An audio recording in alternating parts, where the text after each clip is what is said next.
Well, mainly I try and stick with most of the bodywork: paint, fabrication, fiberglass, sound systems, TVs, lights.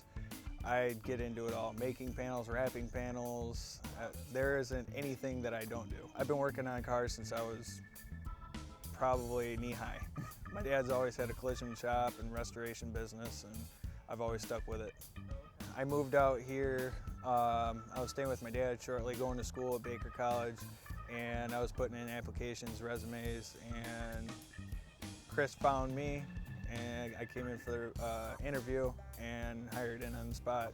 Basically what I do is we do like a mock-up of what we need. We'll draw it all out, and then my job is to make it out of metal, to fabricate it, to make pieces fit.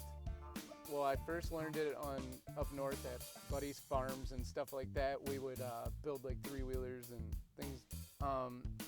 Did all that jazz. It was fun. I loved it. And then I met my girlfriend, moved down here, and needed a job. Looked on Craigslist, found Chris, called me back like an hour later, super excited.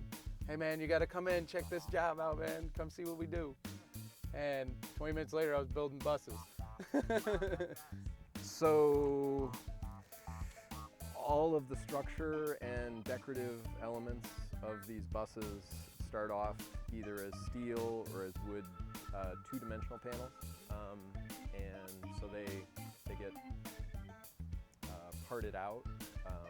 You define the parameters, their sizes, their shapes in a variety of computer programs. Honestly, it's a lot of fun.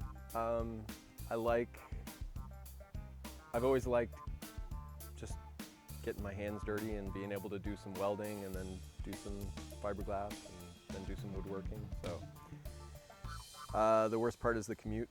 I commute from Ann Arbor. Well, originally I started to help them out with the Jim Beam bus because they needed some extra hand. The date was getting down to the wire, and so my brother Ryan, he had asked me. We were playing Black Ops one night, and he's like, "Oh yeah, how about you looking for any extra work?" I'm like, "Always." And then so he ended up having to, call me. He's like, "Yeah, you want to come down?" Came down, and then just worked out that way. So when I interviewed one day, and I was hired the next day, and then I cleaned off the desk because it was a huge mess. Then I was off that day because I was working another job at a deli, and I came back and the mess was back. So I had to tell him, this is not how we're going to do things. I own Detroit Custom Coach. I also do a bit of designing, and I do work in the shop, but I pay the bills.